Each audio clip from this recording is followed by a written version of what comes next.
Hi, I'm Narezo from Flamenco Explained, and today we're going to look at this funny moment in Fandango de Huelva that confuses a lot of people. If you've ever played Fandango de Huelva, I'm sure you recognize this. It's this moment where we do this. And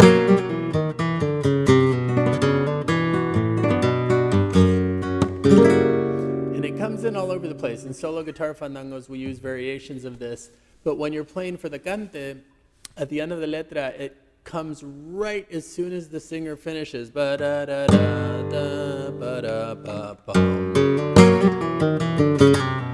That's where that comes in the cante. But really, it just comes in on a beat 4. And there's a bunch of different ways to play this. So we're going to look at some variations and some ways that you can take a little bit of material and turn it into a lot of material to make your compás more interesting, and also really understand where to use these and how to use these. The most obvious place if you're playing for a singer, as soon as they're done, ba-da-da-da, you come in right there. Now, the singer ends really on beat 3, and this comes in on beat 4. I'm going to talk about counting Fandango de Huelva in 6s because it gets really confusing if you count it in 12s, because very often you have an odd number of 6s, right? So they don't always add up to 12s, although when you're playing compás, 1, 2, 3, 4, 5, 6, 1, 2, 3, 4, 5, 6. When you're just playing compás like that, you're always going to be in 12s. But as soon as you go out into the world of falsetas and some letras and things, it can get a little weird. So we're going to count it in 6s. And what I'm going to tell you is that if you count this 1, 2, 3, 4, 5, 6, 1, 2, 3, 4, 5, 6, it comes in on the 4. For our purposes for right now, we're going to look at it just coming out of normal compás. But of course, as I said, you can use it in the cante as well. So if we look at it and we count the whole thing, we come 1, 2, 3, 4, 5, 6, 1, 2, 3, 4, 5, 6, 1, 2, 3, 4, 5, 6, 1, 2, 3.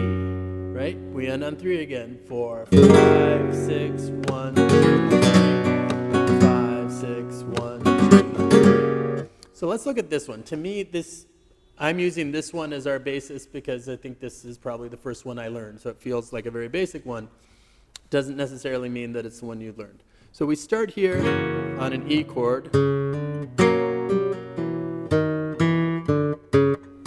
Now we go to an A minor. This will sound a lot like Sol, yeah. And then G. And now I'm doing this weird stretch to grab the F with my middle finger. You might have a better way. You might want to actually just shift all your left hand completely to grab that. But for me, that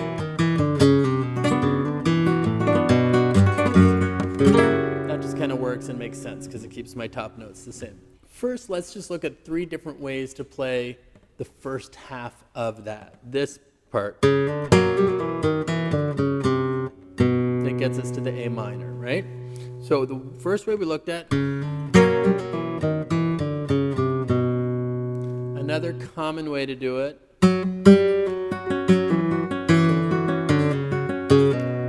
right? We're back at A. This one starts right on 4. 4, 5, 6, 1, 2, 3.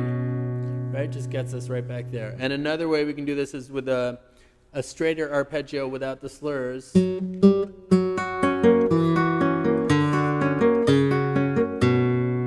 Right, again, 4, 5, 6,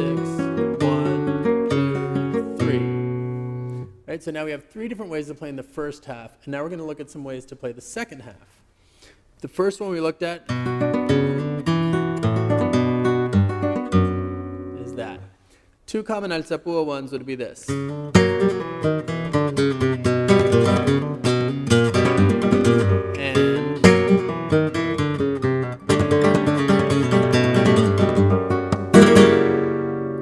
So the first, we're starting here, F and A in the left hand.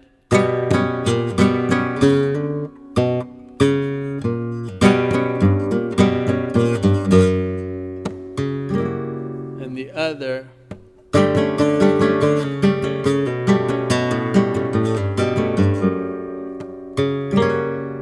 So that would give us.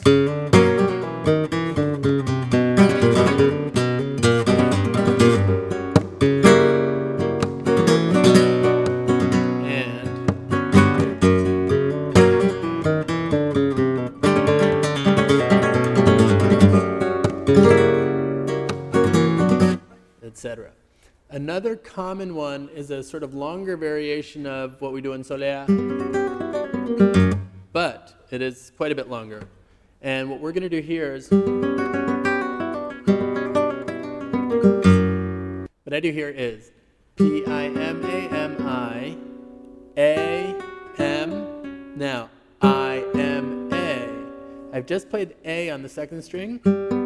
So now I use my M finger on the same second string, and now I use my A finger again on the second string. M, I. If you get used to using your right hand this way, this actually falls very neatly into the right hand. If you don't do, there are other ways obviously to use your right hand to play this, but this one I just think works really, really nicely. And finally, we're going to do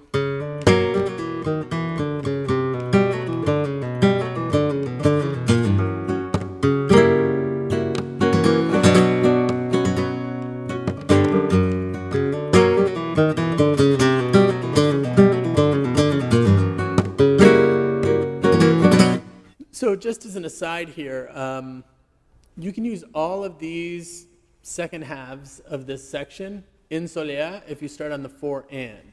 If you come in 1, 2, 3, 4, 5, 6, 7, 8, 9, 10, or 1, 2, 3, 4, 5, 6, 7, 8, 9, 10. So that's where those would all go in Solea. Not super important, but kind of fun to know. So now if we take these 1, 2, 3, 4, 5 second halves and we put them together with all our first halves, we end up, for example, with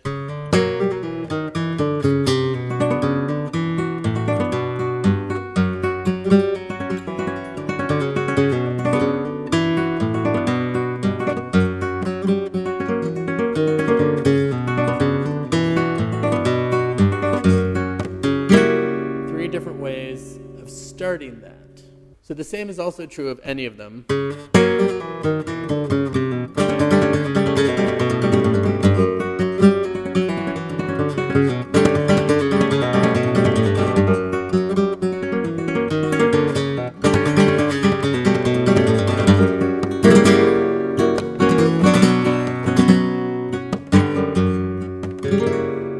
So now you have a ton of ways to play that particular phrase, which comes up very often in the fandango.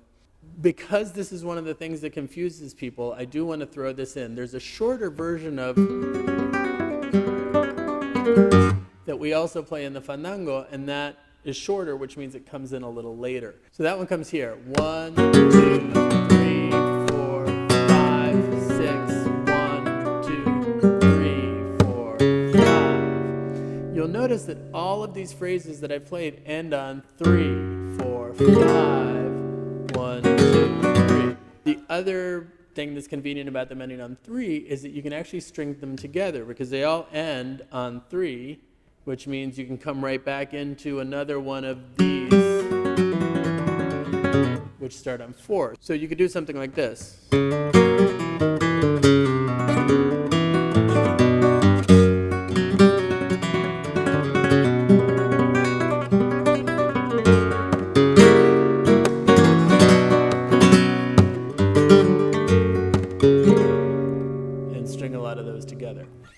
What I would recommend is to really listen to a bunch of Fandango de Huelva that you like. There's a ton of them out there. Most guitarists have one somewhere. Not all of them. It's not nearly as common as Soleá or Bulería or something like that. But there's a lot of great ones out there. So listen for the variations of this phrase, which starts on 4. And once you kind of get the feel of where it's appropriate to put them, you can start playing around with the first half and the second half of it and making your compás more varied.